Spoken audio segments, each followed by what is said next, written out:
Media masters for you మీకోసం ఛానల్కు స్వాగతం సుస్వాగతం. ముందుగా మన గురువు గారైన శ్రీ బ్రహ్మర్షి పితామహ పత్రిజీ గారికి మన గురుమాతకు నా ఆత్మ ప్రణామాలు మాస్టర్స్. ఓకే మాస్టర్స్, ఈరోజు మన ఛానల్కి సీనియర్ పెరుగున మాస్టర్ గారైన శ్వేత గారు మిరియాల గుడి నుంచి వచ్చారు మాస్టర్స్. మేడం గారు చెప్పబోయే టాపిక్ బుద్ధిని సూక్తులు ఎవరు శూద్రులు గురించి చెప్పబోతున్నారు మాస్టర్స్. ఓకే మాస్టర్స్, మేడం గారికి వెల్కమ్ చెప్పుకుందాం. Okay madam, please welcome madam, continue your session madam. Thank you madam. ముందుగా మనందరి గురువైన బ్రహ్మర్షి పితామహ పత్రిజీ దంపతులకు హృదయపూర్వక నమస్కారాలు. అలాగే ఎంతో అద్భుతమైన ఆత్మజ్ఞానాన్ని బోధిస్తున్న తటవర్తి దంపతులకు నా హృదయపూర్వక నమస్కారాలు. నాకు ఇంత చక్కని అవకాశం ఇచ్చిన ఫర్ యూ ఛానల్ టీం అందరికీ హృదయపూర్వక ధన్యవాదాలు. అలాగే ఈ జూమ్ సెక్షన్ లో ఉన్న ఆత్మబంధువులందరికీ నా హృదయపూర్వక ధన్యవాదాలు. నా పేరు శ్వేత, మాది మిర్యాల కూడా. ఈ రోజు నేను చెప్పబోయే టాపిక్ ఏంటంటే బుద్ధుని సూక్తులు. తటవర్తి రాజలక్ష్మి మేడం రాసిన బుక్ లో నుంచి ఒక టాపిక్ వచ్చేసి ఎవరు శూద్రులు. ధ్యానం అన్నది మనం స్వలాభం కోసమే చేయాలి, కానీ పరలాభం కోసం చేస్తున్నాము. ధ్యానం ఎంతసేపు ఏంటి అన్నది తెలుసుకోవాలి. స్వ అంటే ఆత్మ, పర అంటే శరీరం. మనం చేసే ధ్యానం శరీరానికి కోరికల కోసమా, సంకల్పాల కోసమా ధ్యానం చేయాల్సింది స్వలాభం కోసం అన్నది మనకు మనం విచారణ చేయాలి అని మేడం ఎప్పుడు చెప్తూ ఉంటారు. ప్రాపంచిక లాభాలు, శారీరక లాభాల కోసం కాదు ధ్యానం అన్నది.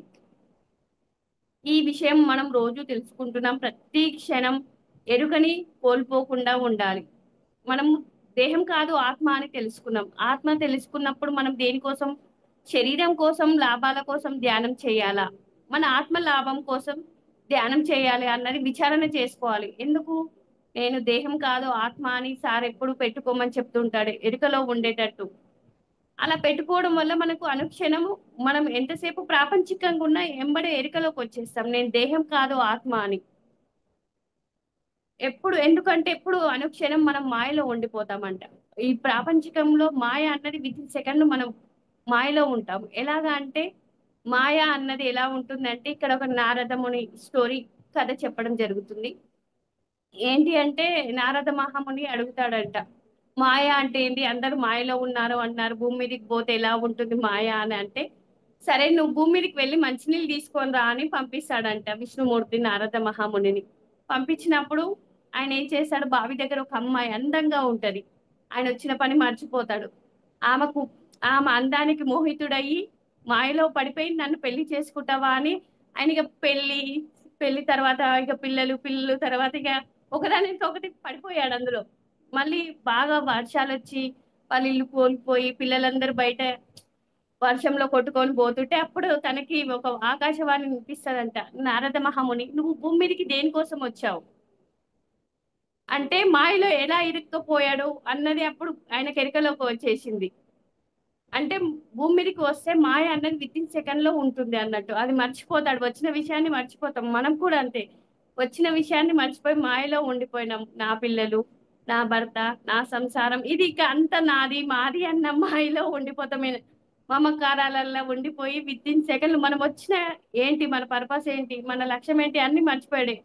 ఎలాగైతే నారద మహాముని మర్చిపోయాడు, మనం కూడా అలానే మర్చిపోయాం. అది మాయ అంటే అలా వితిన్ సెకండ్ లో మనం ఆవరించి ఉంటది. ఎప్పుడు ధ్యానం చేస్తే బాగా ఉంటుంది. ధ్యానం చేయకుండా మానేస్తాం అనుకో మళ్ళీ మొదటికి వచ్చేస్తుందని మేడం సార్ ఎప్పుడు చెప్తుంటారు. అది మనం ఎగ్జాంపుల్ గా చాలా మందిని చూస్తున్నాము. ఎందుకంటే ధ్యానం బాగా చేసిన వాళ్ళు ఉన్నారు, అది చేసిన వాళ్ళు ఏమవుతుంది కంటిన్యూగా చేస్తేనేమో కరెక్ట్ గా ఉన్నారు. ఎప్పుడైతే ధ్యానం చేయకుండా మానేస్తారో వాళ్ళని మాయ వశమైపోయి ఉంటుంది. అంటే ఈ ప్రాపంచిక మాయలో వశమైపోయి ఉంటారు అని చెప్తూ ఉంటారు. ఏం చేసినా తప్పేంటి అన్న స్థితికి దిగజారిపోతారు. అలా పూర్వం యోగులు దేహ లాభం కోసము ధ్యానం చేసేవారు కాదంట, ఆత్మ లాభం కోసమే ధ్యానం చేసేవారంట. పరమాత్మని తెలుసుకోవనేవారు. ఆ రోజుల్లో రెండు రకాల మనుషులు ఉండేవారు, ధ్యానం చేసేవారు, ధ్యానం చేయని వారు. ప్రస్తుతం సమాజంలో కులాలు మతాలు అతీతంగా జీవించడం చాలా కష్టం. కారణం, చాలా కులాలు ఉన్నాయి కానీ ఆత్మస్వరూపులకి కులము మతము లేదు. మనము ఈ ధ్యాన మార్గంలోకి వచ్చినాకనే కులము మతము అన్నదైతే నాకైతే పోయిందని చెప్తాను మేడం. ఎందుకంటే ఇంతకు ముందు మొత్తం అంటే ఇక పెరిగిన వాతావరణాన్ని బట్టి కులము, మారి కులం పెద్దది ఇది అది ఉండేది. కానీ ఇప్పుడైతే అందరం ఒకటే ఆత్మస్వరూపులం. అది చీమే కానీ చెట్టే కానీ మనం అందరం ఒకటి అన్న భావనలోకి వచ్చాం, కానీ అలా పూర్తి 100% అయితే జీవించలేదు. కొంచెం కొంచెంగా తెలుసుకొని మార్చుకుంటున్నాం, కొన్ని కొన్ని మార్చుకుంటున్నాం. ఇంకా ఆధ్యాత్మిక పరిభాషలో రెండు ఉంటాయని చెప్పారు. ఒకరు బ్రాహ్మణుడు, రెండు శూద్రుడు. ఎవరైతే ధ్యానం చేస్తూ ఉంటారో వాళ్ళు, జ్ఞానం పొందుతూ ఉంటారో వాళ్ళు బ్రాహ్మణుడు అంటారు. శూద్రుడు అంటే ధ్యానం చెయ్యని వాడు శూద్రుడు. కానీ అప్పట్లో ఇదానికి ఏం చెప్పాడంటే బుద్ధుడు రోజులాగానే భిక్షాటనకు వెళ్ళినప్పుడు ఆర్థిక భరద్వాజుడు, ఓ శూద్ర ఆగు అన్నాడంట. అసలు శూద్రుడు ఎవరు నీకు తెలుసా? బ్రాహ్మణుడు ఎవరు అర్థం తెలుసా? అర్థం తెలియంది ఎందుకు మాట్లాడతావు అన్నాడంట. అట్లా బుద్ధుడు ఎవరైనా సరే తప్పు మాటలు మాట్లాడితే వారికి వారి బోధనల ద్వారా చెప్పేవాడంట. ఎవరు శూద్రుడు, ఎవరు బ్రాహ్మణుడు అంటే తెలుసుకోవాలి అంటే, నీకు తెలుసా అంటే నాకు తెలియదని చెప్తాడంట. అప్పుడు ఏంటి అంటే, ఎవరు శూద్రుడు, ఊకని ఎవరి పడితే వాళ్ళని శూద్రుడు అనకు, నీకు తెలియకుంటే సైలెంట్ గా ఉండు. అప్పట్లో అడుక్కునే వాళ్ళని శూద్రుడు అనేవాడంట. బుద్ధుడు ఎవరు తప్పుగా మాట్లాడినా, తప్పు పని చేసినా తన బోధనలతో వాళ్ళు సరిచేసేవాడు. అప్పుడు ఆర్థిక భరద్వాజుడు, నాకు తెలియదు శూద్రుడు అంటే ఎవరు, బ్రాహ్మణుడు అంటే ఎవరు, నీవు వివరించు చెప్పు అని అడిగినప్పుడు బుద్ధుడు ఈ విధంగా చెప్పడం జరిగింది. 19 పాయింట్లు చెప్పాడు ఇక్కడ బుద్ధుడు. ఎవరు శూద్రుడు అనేదానికి 19 పాయింట్లు చెప్పడం జరిగింది. ఏంటి మొట్టమొదటి పాయింట్ అంటే, సత్య దృష్టి లేని వాళ్ళు, మాయకి వశమైన వాళ్ళు శూద్రులు. సత్య దృష్టి లేని వారు, మాయకు వశమైన వాళ్ళు శూద్రులు అని చెప్పడం జరిగింది. మొట్టమొదటి అంటే సత్య దృష్టి లేని వాళ్ళు అంటే ఆత్మ దృష్టి లేని వాళ్ళు. ఎవరైతే ధ్యానం చేయరో వాళ్ళని శూద్రుల కింద చెప్పాడు బుద్ధుడు. అంటే మాయకి వశమై ప్రాపంచిక దృష్టిలో ఉన్న వాళ్ళని శూద్రులు అంటారు. బుద్ధుడు చెప్పడం జరిగింది. మరి ఆత్మ దృష్టి ఎందుకు కలగలేదు అంటే, సత్యాన్ని ఎందుకు తెలుసుకోలేదు అంటే, వారు ధ్యాన సాధన చెయ్యలేదు కాబట్టి తెలియదు. మనకు కూడా, నేను కూడా ధ్యానం చేయనప్పుడు మనం దేహం కాదు ఆత్మ అన్న విషయం తెలియదు. ఆత్మే భగవంతుడు, ఆత్మే సత్యం అన్న విషయము ధ్యాన మార్గంలోకి వచ్చి సద్గురువుల సాంగత్యం చేయడం వల్లనే తెలుసుకున్నాం. కానీ అంతవరకైతే నాకేమీ తెలియదు. ఈ విషయాలన్నీ ఎప్పుడైతే తెలుసుకుంటున్నాం అంటే, ఎవరు ప్రాపంచిక లాభాలు వాటి మీద దృష్టి ఉంటుందో వారందరూ కూడా శూద్రుని కిందే లెక్క అని బుద్ధుడు చెప్పడం జరిగింది. అంటే సత్యం తెలిస్తే, అంటే ఆత్మే భగవంతుడు అని అర్థమైతే భగవంతుని మీద దృష్టి పెడతారు, లేకపోతే దృష్టి పెట్టరు. చూడండి, కొన్నాళ్ళు ధ్యానం చేయడం మానేస్తే ఎలా అవుతుంది అంటే, చాలా మందిని మనం చూస్తున్నాము. మన చుట్టుపక్కల కూడా ధ్యానం చేసి మానేసిన వాళ్ళు మళ్ళీ మొదటికి వచ్చేసారు. సార్ ఏమంటాడు, అనునిత్య సాధన అన్నాడు. ప్రతిరోజు క్రమం తప్పకుండా సాధన అన్నది చేయాలి. ఒక రోజు చేసి ఒక రోజు మానేస్తే మళ్ళీ మనం మొదటికి ఎలా ఉన్నామో అక్కడికే వచ్చేస్తామని చెప్పడం జరుగుతుంది. అందుకే ఎప్పుడూ కూడా మనం సాధనని నిర్లక్ష్యం చేయకూడదు. తెలిసిన తర్వాత అనుక్షణం సాధన అన్నది చేయాలి. మనకి ఎంత సమయం దొరికితే అంత సమయం ధ్యాన సాధన చేయాలి, లేదా ఒక స్వాధ్యాయం చేయాలి, సజ్జన సాంగత్యం చేయాలి. కానీ మన సమయాన్ని వృధా చేసుకోవద్దు. ఎంతో అమూల్యమైనది ఈ మానవ జన్మ అని చెప్తున్నారు గురువులు. ఎంతో పుణ్యం చేసుకున్నాం మనం. ఈ మార్గంలోకి రావాలి అంటేనే మన గత జన్మలో ఎంతో పుణ్యఫలం వల్ల మనం వచ్చాం. చూడండి, ప్రపంచంలో ఎంతో మంది, కోట్ల మంది అందరూ టైంకి వచ్చి మనం ధ్యానం చేస్తున్నారా అంటే చేయట్లేదు. ఎందుకు అంటే వారికి ఇంకా అర్హత రాలేదు. మనకు ఇప్పుడు అర్హత వచ్చింది. 300 నుండి 350 జన్మలు దాటితేనే మనకు అర్హత వచ్చింది. వచ్చిన దాన్ని సద్వినియోగం చేసుకోవాలి. మనం వచ్చిన పర్పస్ ఏంటి భూమి మీదకి, అది తెలుసుకోకుండా మనం చేయవలసింది చేయకుండా వేరే దాని మీద దృష్టి పెడితే మళ్ళీ మొదటికి వచ్చేస్తుంది. ధ్యానంలోకి వచ్చినాక కూడా మనం ధ్యానాన్ని నిర్లక్ష్యం చేయకూడదు. మన నిత్య జీవితంలో ధ్యానం ఎలా, మనం ఫుడ్ ఎలా తింటున్నామో ధ్యానం కూడా అలా చేయాలి. ఏ రోజైతే నేను ధ్యానం చేయను ఆ రోజు ఫుడ్ మానేస్తానని మనకు మనం గట్టిగా నిర్ణయించుకోవాలంటే, మనం అంత స్ట్రాంగ్ ఉంటేనే ధ్యాన సాధన చేయగలుగుతాం. లేకుంటే సాధన అన్నది చేయలేము. ఇప్పుడు బయట ప్రపంచానికి వెళ్ళిపోతే మాయలోకి మనం కూడా వెళ్ళిపోతూనే ఉంటాం. కానీ సాధన చేసే వాళ్ళని మాయ ఏమీ చేయలేదని చెప్తూ ఉంటాడు. మాయకు వశమై బంధాల్లో కూరుకుపోయి బందీ అవుతారు. ఇందాక నారద మహాముని స్టోరీ చెప్పుకున్నాం కదా, ఆయన వచ్చిన పర్పస్ మర్చిపోయి. అలాగే మనం కూడా మాయకు వశమైపోతే బంధాల్లో బందీ అయిపోతాం.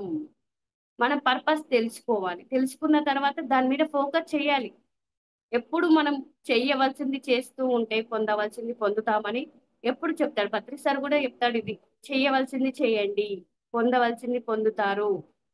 ఎంత గొప్ప కులంలో పుట్టినా గొప్ప వాళ్ళ దృష్టిలో సత్యాన్ని తెలుసుకోలేని వారు, సత్య దృష్టి లేనివారు అని చెప్పారు. అంటే ఎంత గొప్ప కులంలో పుట్టిన సత్యం తెలియకపోతే, ఇప్పుడు ఎంతో మంది ఇప్పుడు అపర కోటీశ్వర్లే ఉన్నారు. వాళ్ళకు ధ్యానం గురించి ఆత్మ గురించి ఏమన్నా తెలుసా అంటే తెలియదని చెప్పాలి. అప్పుడు వాళ్ళు ఎంత గొప్ప కులంలో పుట్టి ఎంతో గొప్ప గొప్ప ఆస్తులు ఉన్నా కూడా సత్య దృష్టి లేని వాళ్ళు శూద్రులతో సమానమని చెప్పాడు. మాయకు వశమై ప్రాపంచిక జీవితం గడిపేవారు శూద్రులు. ఎందుకంటే ప్రాపంచిక జీవితం జీవించే వారికి జ్ఞానం లేక తన కింది వాళ్ళని అహంకారంతో చీటికి మాటికి దూషిస్తూ ఉంటారు. అదే జ్ఞానం ఉన్నవారు ఎవరిని దూషించరు, ఎవరిని బాధ పెట్టరు, అందరినీ దైవంగా చూస్తారు. అందరికీ ఆ రోజుల్లో ప్రతి వాళ్ళు ధ్యానం చేసేవారు. అంటే పూర్వం రోజుల్లో అందరూ ధ్యానం చేసేవారు అన్నారు. ఇప్పుడు మాయకు వశమై ఎక్కువ అసలు ప్రాపంచిక మోహాలు ఎంతసేపు ఎంజాయ్మెంట్ ఉంటుంది. ఎర్నింగ్ సంపాదించడం, ఎంజాయ్మెంట్ తప్ప ఇంకో దాని మీద దృష్టి పెడుతున్నారంటే పెట్టట్లేదు అని చెప్పాలి. ఏదో కొద్ది మందికి మాత్రమే అర్హత ఉందంట. 90% ప్రాపంచికం మీద ఎంజాయ్మెంట్ వాళ్ళే ఉన్నారంట. ఏదో పుణ్యం చేసిన వాళ్ళు 9% ఉన్నవారంట. ధ్యానం చేసేవారు 1% ఉన్నారంట. ఆ 1%లో మనం ఉన్నాము అంటే ఎంతో అదృష్టవంతులమని చెప్పుకోవాలి. ఎందుకంటే మనకు పత్రి సార్ వల్ల ఇంత గొప్ప అద్భుతమైన అవకాశం వచ్చింది ధ్యానం నేర్చుకొని. ధ్యానం వల్ల జ్ఞానం అన్నాడు సారు. ఇదంతా మనకు పత్రి సార్ ఇచ్చిన జ్ఞానమే కదా. సారు 30 సంవత్సరాలు ఎంతో అద్భుతమైన సేవ చేశాడు. ఎంతో సంసారాన్ని అన్ని పక్కకు పెట్టి మనందరి ఆనందం కోసం సారు కృషి చేశాడు. ఆ కృషికి మనం గురుదక్షిణ ఇయ్యాలి అంటే ఆయన ఇచ్చిన జ్ఞానాన్ని మనం 10 మందికి పంచినప్పుడే గురుదక్షిణ ఇచ్చిన వాళ్ళం అవుతాం. కాబట్టి ఎప్పుడు సాధన అన్నది నిర్లక్ష్యం చేయకూడదు అన్నది నేను తెలుసుకున్నాను. బుద్ధుడు శూద్రుణ్ణి అని సంబోధించినా కూడా ఆయనకు కోపం రాలేదు. శాంతంగా సమాధానం చెప్పారు. వారు మాటల్లో పొరపాటుని సరిచేశాడు. జ్ఞానం బోధించాడు. బుద్ధుడు పూర్ణ జ్ఞానంతో బుద్ధత్వం పొందాడు. అందుకే మహాత్ముల జీవితాలు వాళ్ళ అనుభవాలను తెలుసుకుంటే మనం ఎలా జీవించాలో, ఎలా ఉన్నామో, ఎలా మార్చుకోవాలో, ఎలా ఎదగాలో అర్థమవుతుంది. అంటే మహాత్ముల జీవితాలు అందుకే అంటాడు స్వాధ్యాయం ద్వారా మనం ఎక్కువ తెలుసుకుంటామని సార్ మనకు స్వాధ్యాయం పెట్టాడు. ఎందుకంటే స్వాధ్యాయం ద్వారానే ఇప్పుడు మనం చెప్తే కొన్ని విషయాలు మాత్రమే చెప్తాం. మనమే స్వాధ్యాయం చేస్తే ఇంకా ఎక్కువ జ్ఞానం తెలుసుకుంటాం. కాబట్టి గొప్పవారు చెప్పినవి, గొప్పవారి చరిత్రలు వింటూ ఉండడం వల్ల వాళ్ళు ఎలా చేశారు, ఎలాంటి సాధనలు చేశారు, ఎలా చేస్తే మనం ఎదుగుతాము అన్నది తెలుసుకుంటాము. ఎలా మార్చుకోవాలో కూడా తెలుసుకుంటాం. కాబట్టి మనం అర్థమవుతేనే ఏదైనా ఆచరిస్తాము అన్నది తెలుసుకోవాలి. అలాగే రెండో పాయింట్ వచ్చేసి ప్రాణులను హింసించేవారు, సమస్త జీవరాశులపై దయ లేనివాడు శూద్రుడు. ప్రాణులను హింసించేవాడు, సమస్త జీవరాశులపై దయ లేనివాడు శూద్రుడు. ఇక్కడ హింసించడము అంటే మన ఆనందం కోసం ఏం చేస్తుంటామంటే ఫిష్ ఆక్వేరియంలో ఏం చేస్తాం, అది స్వేచ్ఛగా తిరగవలసిన ఫిష్ ని మన ఆనందం కోసం ఇంట్లో పెట్టి పెంచుకుంటున్నాం. అదేదో సముద్రంలో, నదిలో, చెరువుల్లో ఉంటే ఫ్రీగా తిరిగేది. దాన్ని ఏం చేస్తున్నాం, ఇంత కుండీలో ఉంచి దాన్ని ఉంచుతున్నాము. దాని స్వేచ్ఛ నరించాము. అలాగే ఎడ్ల పందాలు అని దానికి బరువు రాళ్ళు కట్టి దాన్ని కొడుతూ ఉంటారు, హింసిస్తూ ఉంటారు. అలా హింసించి దాన్ని ఏం చేస్తుంటారంటే ఇంకా ఎడ్ల పందాల్లో అది గెలవాలి అన్నప్పుడు వేడి నీళ్ళు వాటి మీద పోస్తారంట. అది ఎంత బాధకు గురి అవుతుంటది. అలాంటి హింసకి మనము ఆ హింసని ఆపాలి. వాళ్ళు హింస చేసే వాళ్ళు శూద్రులు అన్నాడు. ఎవరైతే జీవులని హింసించి సాటి జీవుల మీద దయ చూపని వాడు శూద్రుడు. అంటే మనం చూడు, ఇంకా కొంతమంది చిలుకల్ని చాపుతూ ఉంటారు, బోర్డ్స్ చిన్న చిన్నవి తెచ్చి. అది ఎంతో స్వేచ్ఛగా బయట తిరగవలసింది. ఆ పంజరంలో చిన్న దాంట్లో అది ఎగరకుండా దానికి తిరగ రాకుండా అందులో ఉండి ఎంత బందీగా ఉంది. అంటే మనం ఆలోచించాలి, అయ్యో అవి మనలాంటి ఆత్మస్వరూపులు అని ఎప్పుడు వస్తుంది. ఆ ప్రారంభ జన్మల్లో ఉన్న వాళ్ళు ఏముంది, అవి మన ఆనందం కోసం ఉన్నాయి అని అంటూ ఉంటారు. కోళ్ల పందాలు చూడండి, వాటి కోళ్ళ కాళ్ళ కత్తులు కట్టి రెండు కోళ్లు కొట్లాడుతూ ఉండి రక్తాలు కారుతూ ఉంటే ఆనందిస్తూ ఉంటాం చూసేవాళ్ళు. అది ఎంత నరకము. అలాంటి హింసను మనం ఆపాలి. అందుకే సార్ భూమి మీదకి వచ్చింది జీవహింస మార్చడానికే వచ్చాడని నేను తెలుసుకున్నాను. శూద్రుడు అంటే అవన్నీ శూద్రుని లక్షణాలు కదా. కొంతమంది ఏమంటారంటే మేము పందాల్లో చూడడానికి పోయాము, మేము పందెం కట్టలేదు కదా అంటే అందులో భాగస్వాములు అవుతారు. చూసేవాడు, చేసేవాడు అందరూ భాగస్వాములే అవుతారు. పందెం కాసినవాడు అంటే ఆ కర్మలో, పాప కర్మలో భాగస్వాములే అవుతారు. ఆ హింస చేసేవాడు కూడా శూద్రుడే. సమస్త జీవరాశులపై దయ లేకుండా హింసించే వాళ్ళు ఎంత గొప్ప కులంలో పుట్టినా శూద్రుడే అన్నాడు. ఇలాంటివన్నీ బయట చూస్తుంటారు. ఎంతో అవి చూసి కోళ్ళ పందాలని బాగా ఆనందిస్తూ ఉంటారు. ఎన్ని లక్షలు లక్షలు పెడుతూ ఉంటారు వాటి పందాలు. కానీ అవి కొట్టుకొని రక్తాలు కారుతూ ఉంటే ఎంత బాధ అనిపిస్తుంది. మనకి చూస్తూ ఉంటే అర్థమవుతుంది అది ఎంత హింసకు గురి అవుతుంది. వాటికి మనసు ఉండదు, జంతువులకు మనసు ఉండదు. ఎంత కొట్టిన ఆవుని కొట్టండి, ఎంత కొట్టు ఎద్దుని కొట్టిన దానికి ఏంటంటే ఈ రోజు కొట్టినా మళ్ళీ మార్నింగ్ యథావిధిగా పని చేస్తూనే ఉంటది. నిన్న నన్ను యజమాని కొట్టాడు, ఇవాళ నేను పని చేయను అన్నది. ఎందుకంటే దానికి మనసు ఉండదు, ఆలోచించే శక్తి ఉండదు. అది మానవులకు ఉంది. మనం చేసే పని కరెక్టా కాదా అన్నది మనం ఆలోచించాలి. ఆ ఆలోచించకుండా చేసే పనులన్నీ శూద్రుని కింద అని చెప్పడం జరిగింది బుద్ధుడు. అలాగే మూడో పాయింట్ వచ్చేసి ప్రాణులని చంపేవాడు శూద్రుడు. అంటే నాలుగు నాలుగు అంగుళాల నాలిక కోసం, నోటి రుచి కోసం కోళ్ళని మేకల్ని చంపి తింటున్నారే వాళ్ళు శూద్రుడు. ఇంట్లో ఫంక్షన్లని గొప్పల కోసం ఇంకా ఎక్కువ, ఈ మధ్య అయితే ఇంకా నాన్ వెజ్ అన్నది ఇంకా ఎక్కువైపోయింది. ఎవరింట్లో తినని వాళ్ళు కూడా తినే స్టేజ్కి వచ్చింది అంటే ఇదంతా ఎంత శూద్ర లక్షణము అన్నది మనం తెలుసుకోవాలి. తినని వాళ్ళు, తినే వాళ్ళేమో మానేస్తున్నారు, తినని కుటుంబాల్లో పుట్టి కూడా తింటున్నారు అంటే అది ఎంత శూద్ర లక్షణం. ఇది ఎగ్జాంపుల్ గా మా ఇంటి దగ్గరే మాకు మా రిలేటివ్సే వాళ్ళు వైశ్యస్, కానీ మనం తినని కుటుంబంలో పుట్టి ఫంక్షన్ అని బర్త్డే పార్టీలని నాన్ వెజ్ వండి పెడుతున్నాం చూడు, ఇది మరి ఇంకా శూద్రుని లక్షణం అని చెప్పుకోవాలి. ఎందుకంటే అసలు తినని వాళ్ళు మానేస్తున్నారు, ఎప్పుడో వారానికి ఒకసారి తినే వాళ్ళు కూడా మానేస్తున్నారు. అసలు తినని కుటుంబంలో పుట్టి వాటిని ఫంక్షన్ల పేరుతో పెడుతున్నాము అంటే మనకు ఎంత అజ్ఞానంగా జీవిస్తున్నాము అన్నది ఆలోచన రావట్లేదు. అది ఏంది, అది పెడితే చాలా గ్రేట్ అన్నట్టు. నాన్ వెజ్ పెట్టి వంటలు పెట్టి ఫంక్షన్ చేస్తే అది బాగా గ్రేట్ గా ఫీల్ కావడం. మన ఆనందం కోసం ఒక జీవిని హింసిస్తున్నాము అన్న ఆలోచన లేదు. అవి మనము ఒకటే అన్నప్పుడు ఆలోచన వస్తుంది. ఎవరు శూద్రులు అంటే ఎంత అద్భుతంగా చెప్పాడు. బాధల్లో కూరుకుపోయినప్పుడు దేవుడికి దయ లేదు అని నిందిస్తారు. కానీ నీ కింది జీవుల మీద నీవు దయ ఉంటే ఆ పైవాడు నీ మీద దయ చూపిస్తాడు. మనకు బాధ వచ్చినప్పుడేమో భగవంతుని అంటుంటాం, ఆ భగవంతుడు నా మీద దయ చూపించట్లేదు అని. కానీ మనం చూపిస్తున్నామా మన కింది జీవుల మీద? మనం చూపించట్లేదు. కానీ మన మీద భగవంతుడు చూపించట్లేదు. మనకి ఏదైనా కర్మ సిద్ధాంతం ఉంది కదా, ఏదైతే మనం చేస్తామో అదే మనం తిరిగి పొందుతాము. ధృతరాష్ట్రునికే ఎన్ని సంపదలు ఉన్నాయి, చక్రవర్తి, కానీ 100 మంది కొడుకుల్ని పోగొట్టుకున్నాడు.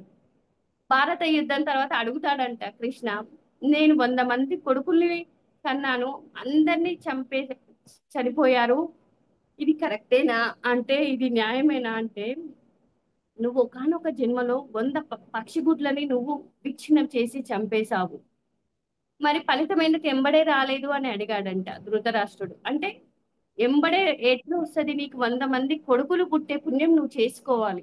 100 మంది కొడుకులు పుట్టినప్పుడే నీకు పుణ్యం వచ్చినప్పుడే ఆ కర్మఫలం తీరిపోతుంది వాళ్ళు చనిపోయినప్పుడే అని చెప్పడం జరిగింది. అంటే ధృతరాష్ట్రుడు చక్రవర్తి, సంపన్నుడే, కానీ 100 మంది కొడుకులను అయితే పోగొట్టుకున్నాడు కదా. అంటే 100 మంది కొడుకులు పుట్టే అంత పుణ్యం చేస్తేనే నీకు కొడుకులు పుడతారు. కాబట్టి పుట్టి వాళ్ళు చనిపోవాలి. కర్మ సిద్ధాంతం ఎవ్వరికి తప్పించుకోలేరు. ఎంతటి మహాత్ముడైన కర్మ సిద్ధాంతం కర్మ సిద్ధాంతం ఒకటి ఉంది, దానికి అనుగుణంగా జీవించాలి అన్నది మనం తెలుసుకోవాలి. కర్మ సిద్ధాంతం ఎంత బలంగా ఉన్నా ఆలోచించాలి. కర్మ సిద్ధాంతం తెలుసుకోకుండా ఇష్టం వచ్చినట్లు ఉంటే శూద్రులు. కర్మ సిద్ధాంతం సాధన చేసి సత్యాన్ని తెలుసుకున్న వాళ్ళకే అర్థమవుతుంది. నేను ఈ ధ్యాన మార్గంలోకి వచ్చిన తర్వాత ఒక కర్మ సిద్ధాంతం ఉందని తెలుసుకున్నాను. అంతకుముందు ఏమీ తెలియదు. ఎందుకు అంటే మనకు అలాంటి అజ్ఞాన జీవితమే అని చెప్పాలి. ఏమీ తెలియకుండా ఎలా ఉండాలి ఏంటి అన్నది కూడా లేదు. మనకు సీతాయనంలో కూడా ఒక చెట్టుని వృధాగా తీసేయకూడదని చెప్తూ ఉంటుంది సీతాదేవి. ప్రకృతిని మనం నాశనం చేయకూడదు. ఇప్పుడు అన్ని జరిగేటివన్నీ ఏంటి భూకంపాలు, యుద్ధాలు ఇవన్నీ మనం ప్రకృతికి నష్టం కలిగిస్తున్నాం కాబట్టి తను ప్రక్షాళన చేసుకుంటుంది.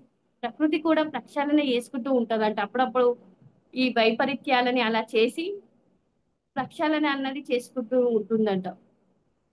ఇప్పుడు ఇంత ఎక్కువగా అవుతున్నాయి అంటే ఎంత బాధపడుతుంది అన్నది ఆలోచించట్లేదు. ప్రకృతి కూడా బాధపడుతుంది. కరోనా రావడానికి కారణం ఏంటి? కరోనాలో ఏంటి జంతువులు స్వేచ్ఛగా తిరిగాయి. మనం లోపట లాక్‌డౌన్ అని ఇంట్లో ఉన్నాము. అంతే గదా! అంటే మనం ఏమి ఆలోచించట్లే. అవి ఎంత స్వేచ్ఛగా తిరిగే వాటిని బంధించామో అప్పుడు మనం బందీలయిపోయాం. అనిపిస్తూ ఉంటది. ఎక్కడ జూసినా కోళ్ళని అవన్నీ జూసి ఎంత హింసిస్తారు వాటిని.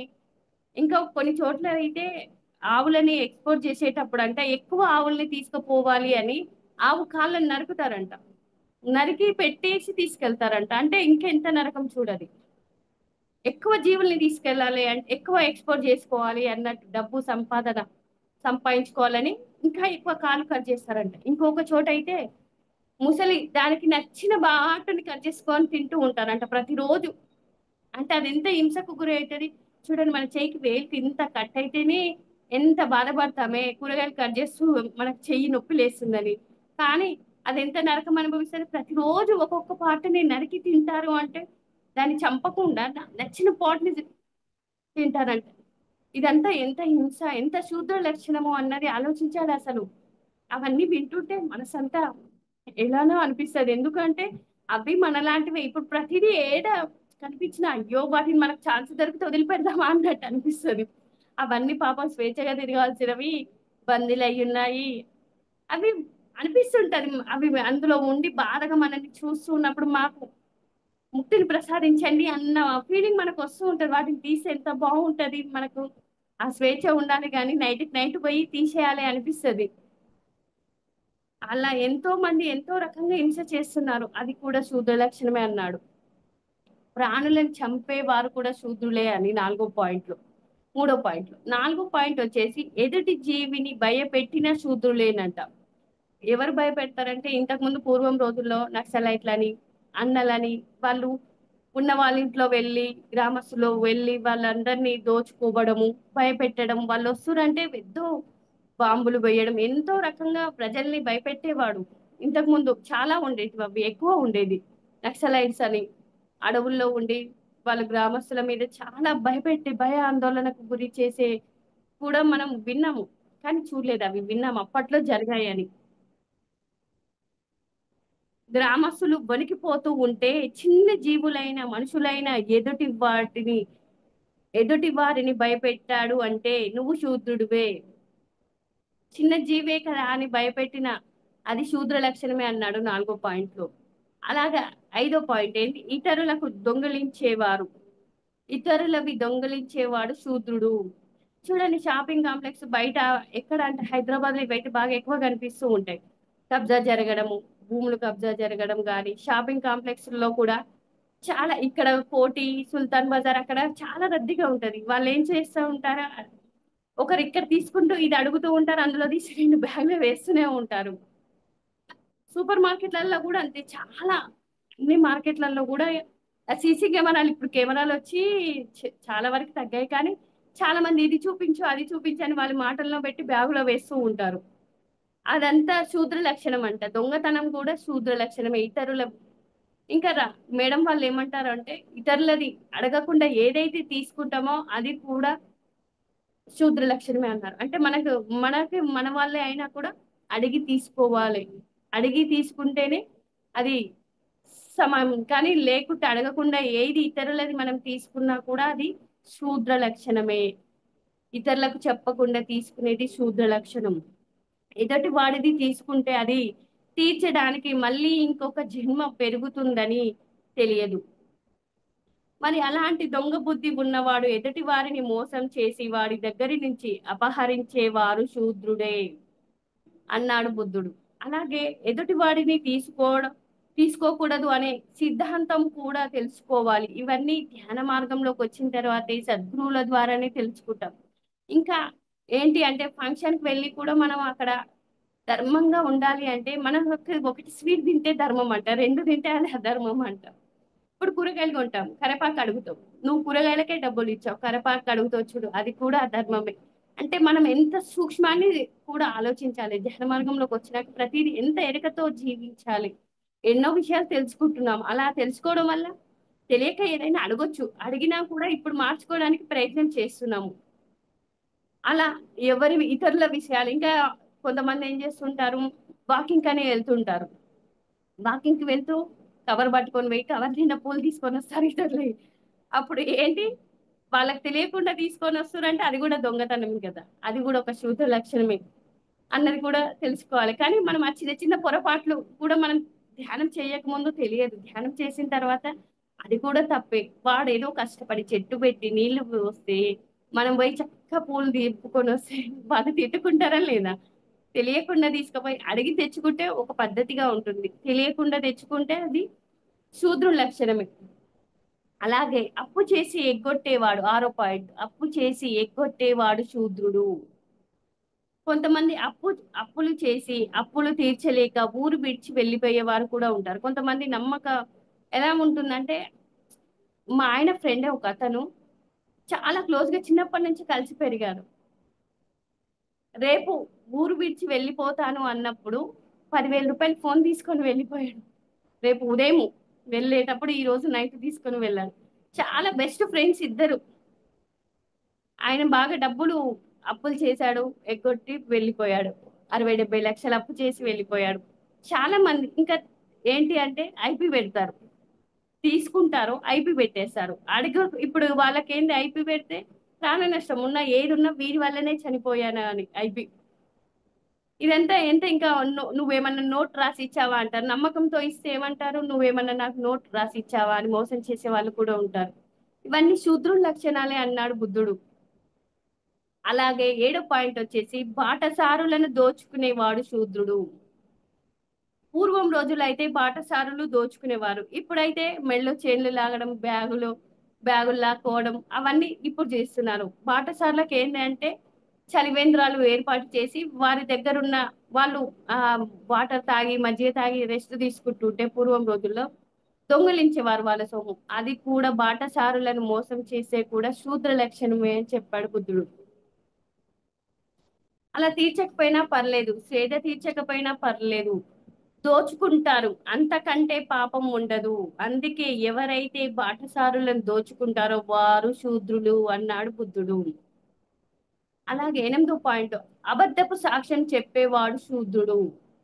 కొంతమంది రిలేషనే కదా అని అబద్ధం సాక్ష్యం కూడా చెప్తూ ఉంటారు. ఎటువంటి పరిస్థితుల్లో డబ్బుకు ఆశపడి అబద్ధపు సాక్ష్యం చెప్పకూడదు. ఎవరైతే అలా చెప్తారో వాడు శూద్రుడు అని బుద్ధుడు చెప్పడం జరిగింది. చిన్న చిన్న లోపాలే మనం సరి చేసుకోవాల్సింది. కానీ వాటి వల్ల సత్యానికి దూరం అవుతున్నాము. ఆ చిన్న చిన్న అబద్ధపు సాక్ష్యాలు చెప్పడం వల్ల అయినా సరే సత్యానికి దూరం అవుతున్నాము అన్నది తెలుసుకోవాలి. అంటే అవి ఏముంది అబద్ధం సాక్ష్యం చెప్తే ఏముంది డబ్బులు వస్తున్నాయి కదా అనుకుంటారు కానీ అది కూడా శూద్ర లక్షణమే. అలాగే తన వాళ్ళు తప్పు చేసినా సమర్థిస్తారు కొంతమంది. తన వాళ్ళు తప్పు చేసినా సమర్థిస్తారు. ఏదో రకంగా అబద్ధం ఇలా బంధుప్రీతి కోసం అబద్ధం ఆడినా, అబద్ధపు సాక్ష్యం చెప్పినా వాడు శూద్రుడే అన్నాడు బుద్ధుడు. అలాగే 9వ పాయింట్ వచ్చేసి ఎదుటి వాడి భార్యని కాని ఆడవాళ్ళని కాని కామదృష్టితో చూసేవాడు శూద్రుడు. 9వ పాయింట్ వచ్చేసి ఎదుటి వాడి భార్యని కాని ఆడవాళ్ళని కాని కామదృష్టితో చూసేవాడు శూద్రులే. ఏ పాపమైన శూద్రుడే అవ్వడానికి కారణం అవుతుంది. అలా కామదృష్టితో ఎదుటివాడి భార్యని చూస్తే శూద్రుడు అవుతాడు. కానీ శీలం మంచి గుణం ప్రతి వాళ్ళని పవిత్రుల్ని చేస్తుంది. బుద్ధుడు పుట్టిన దేశంలో పుట్టి బుద్ధత్వాన్ని సంపాదించుకోవాలి అంటే ఎన్ని జాగ్రత్తలు తీసుకోవాలో, ఎంత గొప్పగా జీవించాలో, ఇలాంటి చిన్న చిన్న విషయాల్లో ఎన్ని మార్పులు తెచ్చుకోవాలో అర్థం చేసుకొని ఆచరించి ఆచరణ లేని మాటలు చేతలు ఎప్పుడూ కూడా నీటి మీది వ్రాత లాంటివే అంటారు. అంటే ఎక్కడైనా స్త్రీని పూజిస్తే అక్కడ దేవతతో సమానం అంటాడు కదా. కానీ ఇప్పుడు ఎలా ఉంటుంది అంటే కామ దృష్టితో చూస్తున్నారు. చాలు ఎవరి భార్యని కానీ ఆడవాళ్ళని కానీ కామ దృష్టితో ఎవడైతే కోరికతో చూస్తాడో వాడు శూద్రుడి కింద లెక్కని చెప్పాడు బుద్ధుడు. ఎదుటి వాడి భార్యని కామ దృష్టితో చూసిన రావణాసురుడు పతనమయ్యాడు.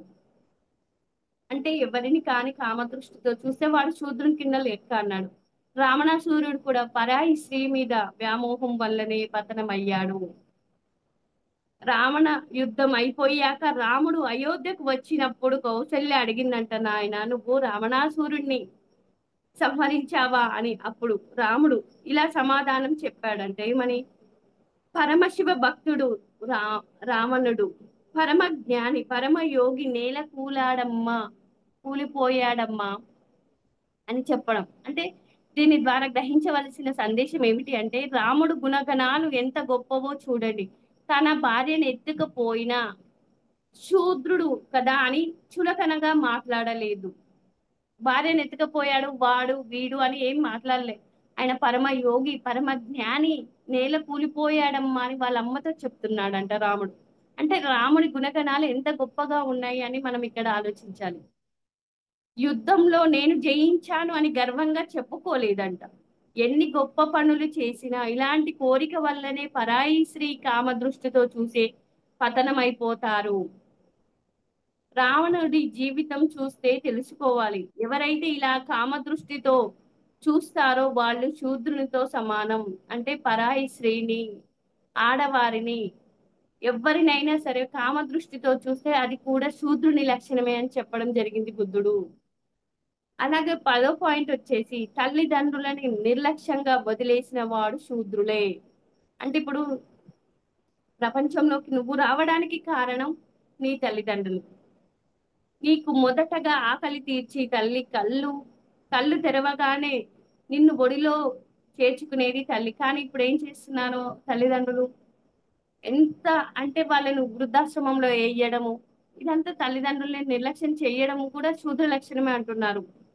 అంటే వారి గొప్పల కోసము ఇంకా ప్రెస్టేజ్ అని ఇదని వాళ్ళని చూస్తే మేము ముసలోళ్ళని చూడడం ఏంటి అని అనుకుంటారు.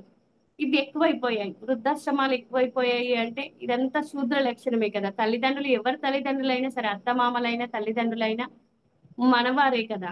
వాళ్ళు ఉండబట్టే మన భర్త ఉన్నాడు, లేకుంటే మనం ఎక్కడ ఉంటాము అన్న ఆలోచన మనకు ఉన్నప్పుడు తల్లిదండ్రులైనా అత్తమామలైనా వృద్ధాశ్రమంలో వేయము, వాళ్ళని నిర్లక్ష్యం చెయ్యము. ఇంకేమంటారు, తల్లి రుణం తీర్చుకోవాలి అని అంటూ ఉంటారు, చెప్తూ ఉంటారు మాటలు. అయితే ఒక ముసలి తల్లి అడుగుతాదంట, నా రుణం తీర్చుకోవాలనుకుంటున్నావు కదా, అయితే ఈ ఒక్క రోజు నువ్వు నా దగ్గర పడుకో అని చెప్తాదంట తల్లి. అంటే ముసలోళ్ళు అయిన తర్వాత ఎలా ఉంటుంది, వాళ్ళు వాటర్ అడిగి వణుకుతూ ఉంటాయి, చేతులు తాగాలి అంటే తాగలేరు, అప్పుడు బట్టలు తడిపోతాయి, బట్టలు మారుస్తాడంట. మళ్ళీ పడుకున్నాక కాసేపటికి వెళ్ళి లేచి మళ్ళీ టాయిలెట్ వస్తుందని చెప్తుందంట తల్లి. టాయిలెట్ వస్తుందని చెప్పినప్పుడు లేస్తా, ఏంటమ్మా ఇప్పుడే కదా మంచినీళ్ళు తాగింది మళ్ళీ అప్పుడే టాయిలెట్ అంటున్నావు అని విసుగుపడతాడంట, కోప్పడుతూ ఉంటాడంట. మళ్ళీ కొద్దిసేపు పిలిచి లేటి చివరికి తను పక్క తడుపుకుంటే, ఏంటమ్మా అని చికాకు కోపం, తల్లి రుణం తీర్చుకుంటా అన్నావు కదా, ఒక్క నైట్ నా దగ్గర పడుకుంటేనే నీకు ఇంత కష్టంగా ఉందే, నీవు ఎన్ని రాత్రులు నేను నీకు నిద్ర లేకుండా నిన్ను అలా చూశాను. అంటే ఇప్పుడు చూడండి, మనము చిన్నగా ఉన్నప్పుడు మనకేమి చేసుకోలేం పనులు, అవన్నీ తల్లి చేసింది కదా. అలాంటి తల్లిని మనం నిర్లక్ష్యం చేస్తున్నాం. తల్లి రుణం తీర్చుకోవాలి అని అంటూ ఉంటే ఒక్క పూట మనం పండుకుంటే ఎన్నిసార్లు లేపుతా అని చికాకు పడ్డావే అంటే, నువ్వు చిన్నప్పుడు ఎన్నిసార్లు టాయిలెట్ అడిగితే లేసాను, నిద్ర లేకుండా ఉన్న రోజులు కూడా ఉంటాయి. అలాంటి తల్లిదండ్రులని మనము నిర్లక్ష్యం చెయ్యకూడదు, అది కూడా శూద్ర లక్షణమే. మాది గొప్ప కులం, నేను మా ఇంట్లో పెళ్లికి ఇంత ఖర్చు పెట్టాను, పెద్ద ఇల్లు కట్టాను అని పక్కవాడికి గొప్పలు చెప్పుకుంటూ ఉంటారు. కానీ తల్లిదండ్రులని క్షోభ పెట్టకుండా ఎంతమంది చూసుకుంటున్నారు, తల్లిదండ్రుల యొక్క కష్టం కానీ త్యాగం కానీ ఎంతమంది గుర్తిస్తున్నారు. కొంచెం డబ్బున్న వాళ్ళు తల్లిదండ్రులు వృద్ధాశ్రమంలో వేస్తున్నారు, అలా ఎంతో మంది నిర్లక్ష్యం చేస్తున్నారు. ఇలాంటి వారంతా శూద్రులే అన్నాడు బుద్ధుడు. చాలా మంది నాకు జన్మ వద్దు, మోక్షం కావాలని కోరుకుంటారు. కష్టపడకూడదు, దుఃఖం ఉండకూడదు, నా జీవితం సుఖంగా ఉండాలి అనుకుంటారు.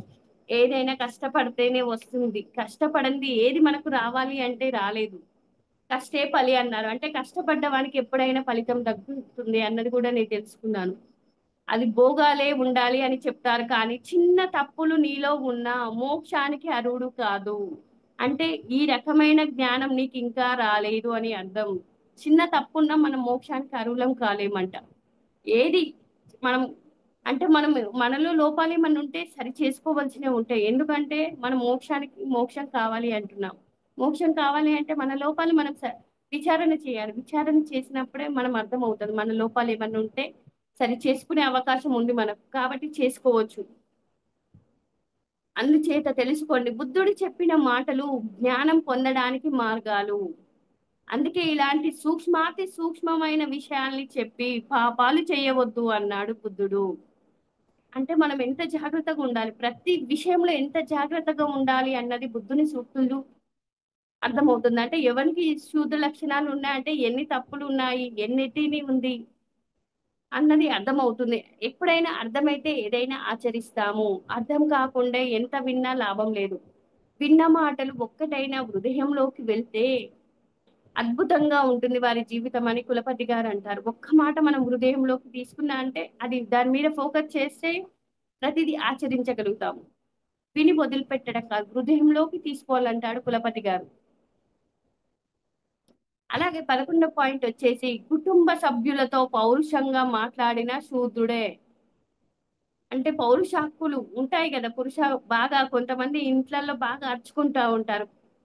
ఎందుకంటే కుటుంబ సభ్యులు చాలా, ఎవరి ఇళ్ళైనా అది కామన్, అరుచుకుంటున్నారు అంటే అది కూడా శుద్ధ లక్షణం. మనం బుక్ చదివిన తర్వాత తెలుసుకున్నాం. మాట్లాడకూడదు. చూడండి, తల్లిదండ్రులు, అత్తమామలు, అక్క చెల్లెలు ఏదైనా తప్పు చేస్తే దాన్ని పదే పదే గుర్తు చేస్తూ వారిని బాధ పెట్టకూడదు. అలా బాధ పెడితే అది కూడా శుద్ధ లక్షణమే అన్నారు. చాలా మంది లోకువగా ఉన్నారని మాటలు అంటూ ఉంటారు. అక్క చెల్లెలో లేదా బంధువుల్లో లేదా ఎవరినైనా సరే బాధల్లో ఉన్న వాళ్ళని ఓదార్పునివ్వాలి. కానీ కొంచెం పౌరుషమైన మాటలతో బాధ పెడితే అది కూడా శూద్ర లక్షణమే అన్నారు. తప్పని పదే పదే చెప్పడం, తప్పని పదే పదే దెప్పడం కూడా, అంటే నువ్వు తప్పు చేశావు, నువ్వు తప్పు చేశావు అని పదే పదే దెప్పిన ఆ లక్షణం కూడా శూద్ర లక్షణమే అన్నారు. ధ్యానంలో ఉన్నంత స్థితికి వెళ్ళాలి. జ్ఞానం పొందాలి అనుకుంటే ఇలాంటి విషయాల పట్ల చాలా జాగ్రత్తగా ఉండాలి. ఎవరైనా మీరు నిందిస్తున్నారు, బాధ పెడుతున్నారు అంటే ఇంకా మీలో అహంకారం ఉన్నట్టే. అహంకారం మిమ్మల్ని అడుగంటే స్థితికి తీసుకువెళుతుంది. అహంకారం ఉన్న వాళ్ళు కూడా శూద్రులే అవుతారు అని బుద్ధుడు చెప్పడం జరిగింది. బ్రహ్మజ్ఞానం పొందడం అనే నేను ఆత్మని, అందరూ ఆత్మ స్వరూపాలే అని రె- రెండు ముక్కలు తెలుసుకుంటే బ్రహ్మజ్ఞాని అయిపోరు. అంటే బ్రహ్మజ్ఞానం పొందడము అంటే నేను ఆత్మ అని, అందరూ ఆత్మలే అని తెలుసుకుంటే బ్రహ్మజ్ఞానం పొందినట్టు కాదు అంటున్నారు ఇక్కడ. శీలం మారాలి, మనసు శుద్ధం అవ్వాలి, సత్ప్రవర్తన ఉండాలి అని తెలుసుకోవాలి. ఇవి మారినప్పుడే బ్రహ్మజ్ఞానం పొందినట్టు అని చెప్పడం జరుగుతుంది. సత్ప్రవర్తన, మన ప్రవర్తన కూడా మార్చుకోవాలి. మనసు శుద్ధం అవ్వాలి. మలిన మనసు శుద్ధం కావాలి అంటే ప్రతిరోజు క్రమం తప్పకుండా సాధన చెయ్యాలి. అదే శ్వాస మీద ధ్యాస, ధ్యానం వల్లనే మనసు శుద్ధి అవుతుంది తప్ప అది మనం ధ్యానం చేయకుంటే మాత్రం మనస్సు అన్నది శుద్ధం కాదు. ప్రతిరోజు సాధన, క్రమం తప్పకుండా సాధన అన్నాడు గురువు గారు. అనునిత్య సాధన చేయాలి. ఆ సాధన చేసినప్పుడే మనసు శుద్ధం అవుతుంది. ఆ శుద్ధ మనసు అయినప్పుడు మనలో సత్ప్రవర్తన వస్తుంది. మన మాట శుద్ధి ఉంటేనే మన ఆత్మసిద్ధి కలుగుతుంది అని పత్రిసారి చెప్పడం జరిగింది. అంటే ఇవన్నీ మనకి ఎప్పుడు, అవన్నీ మనం ఆచరణలో పెట్టినప్పుడే మనకు మాట శుద్ధి అయితేనే, మనసు శుద్ధి అయితేనే మాట శుద్ధి అవుతుంది. అప్పుడు ఆత్మజ్ఞానం పొందుతాము, ఆత్మసిద్ధి కలుగుతుంది. 12వ పాయింట్ వచ్చి అనాత్మ గురించి చెప్పేవాడు శూద్రులే. అనాత్మ గురించి చెప్పేవారు శూద్రులే అని అన్నారు.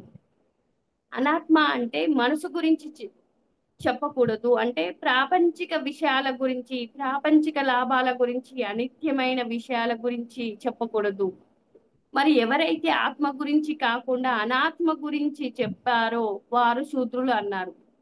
అంటే ఇప్పుడు ఎలాగా అంటే మనకు ఇప్పుడు సంకల్పాలు పెట్టి ధ్యానాలు చేపిస్తున్నారు. అనాత్మ గురించి చెప్తున్నారా? శరీరం గురించి చెప్తున్నారు. రోగాలు తగ్గాలి, నాకు మంచి ఉద్యోగం రావాలి, సర్వ విభాగ ధ్యానాలని చేస్తున్నాం, మనీ మెడిటేషన్లు అన్ని చేస్తున్నాం. ఇవి ధ్యానం కోసం చేస్తున్నామా? ఇవన్నీ అనాత్మకు సంబంధించినవి. శరీరానికి సంబంధించినవి అంటే అన్ని అనాత్మకు సంబంధించిన ధ్యానాలే. ఈ ధ్యానాలు ఎవరైతే చేస్తారో అది కూడా శూద్ర లక్షణం అన్నారు. మనం ఆత్మలాభం కోసం చేయాలి ధ్యానం అన్నది. ఆత్మని తెలుసుకోవడానికి ధ్యానం చేయాలి, కానీ శరీర లాభాల కోసం చేస్తే అది కూడా శూద్ర లక్షణమే అన్నారు. సరి అయిన ధ్యానం చేయాలి. సరి అయిన ధ్యానమే శ్వాస మీద ధ్యాస. అది చేసినప్పుడే మనం ఆత్మని పట్టుకుంటాం. మనసు పని చేయని స్థితి అని చెప్పాడు. మనసు పని చేయని స్థితి ఎప్పుడు వస్తుంది? మనం ఇప్పుడు గైడింగ్ కానీ సంకల్పాలు పెట్టి కానీ ధ్యానం చేస్తే ఏమవుతుంది? అక్కడ మనసు పని చేస్తుంది. మనసు పని చేస్తుంది అంటే ఏంటి? మనసు అన్నది ఒక పనే చేస్తుంది. ఆలోచించడం అన్న ఆలోచిస్తుంది, లేదా మ్యూజిక్ మాటలో వినడం జరుగుతుంది. అక్కడ మనసు పని చేయని స్థితి అని చెప్పారు, ధ్యాన స్థితి. అంటే ఇప్పుడు మనసు పని చేస్తుందంటే మనం ఏ ధ్యానం చేసినట్టు? సరైన ధ్యానం కాదు. సరైన ధ్యానం చేయాలి అంటే శ్వాస మీద ధ్యాస ధ్యానమే సరైన ధ్యానం. ఆత్మని పట్టుకునే ధ్యానం ఇది. సత్యమైన ధ్యానం చేయమన్నాడు. ఆత్మే సత్యం కాబట్టి అనాత్మ గురించి ఏది ఆత్మకు సంబంధించింది కాదో అది అంతా అనాత్మకు సంబంధించింది అంటే అలాంటి ధ్యానాలు చేసిన శూద్ర లక్షణమే అన్నారు. గైడింగ్ వల్ల మనసు వరకు వెళితే అక్కడే ఆగిపోతారు. గైడింగ్ లో ఏం జరుగుతుంది? వాళ్ళు మాటలు చెప్పినంత సేపు మనసు పనిచేస్తుంది. ఇప్పుడు గంట సేపు చెప్తారా, 2 గంటలు చెప్తారా, మనసు అన్నది పనిచేస్తుంది. మనం ధ్యాన స్థితికి పోయామా అంటే పోలేదు. ఏమన్నా అంటే మనం ఏం చేసాము? ధ్యానం చేసామనే చెప్తాము. నేను 2 గంటలు ధ్యానం చేశాను, గైడింగ్ మెడిటేషన్ చేశాను అంటే అక్కడ మెడిటేషన్ అంటే ఏం చెప్పాడు? ధ్యానం అంటే ఆలోచన రహిత స్థితిలో అన్నాడు. ధ్యాన శక్తిని పొందేది ఎప్పుడు అంటే మనసు పని చేయని స్థితి, చిత్త వృత్తులు పని చేయని స్థితి అని పతంజలి మహర్షి కూడా చెప్తాడు. మనం ఇప్పుడు గైడింగ్ మెడిటేషన్ చేసినాము అంటే ఎలా ఉంటుంది అంటే ఆలోచనలని డైవర్ట్ చేయడం అవుతుంది, ఖాళీ చేయడం కాదు. ఆలోచనలు ఖాళీ కావాలి అంటే శ్వాస మీద ధ్యాస ధ్యానమే సరైన ధ్యానం అని మనకు తులసి దళంలో పత్రిసారి చెప్పడం జరిగింది. 2 ఆకుల గురించి వివరించడం జరిగింది. ఒకటి, నీ వాస్తవానికి నీవే సృష్టికర్త. 2, ఆనాపానసతి ధ్యానం అని చెప్పాడు. అది తప్ప మిగతా అవన్నీ అర్ధరహితమైన ధ్యానాలని తులసి దళంలో సారి చెప్పాడు. కానీ మనం గురువు చెప్పింది చేయాలా, ఆయన చేసింది చేయాలా? 2 ఆయనే చేశాడు. పత్రిసారే మనకు మ్యూజిక్ ఫ్లూట్ పెట్టి చేయిస్తున్నాడు. ఇప్పుడు మనకు క్లారిటీ కావాలి. సారే 2 చెప్పాడు. చెప్పింది చేద్దామా, చేసింది చేద్దామా అంటే సారు ఒకానొక సందర్భంలో సారంతల సారే ప్రకృతి వ్యాలీలో సారే చెప్తాడు, నేను చెప్పినట్టు చేయండి, నేను చేసినట్టు చేయకండి. ఎందుకంటే నా శక్తి, నా స్థాయిలో నేను చేస్తాను, మీ స్థాయిలో మీరు చేయండి.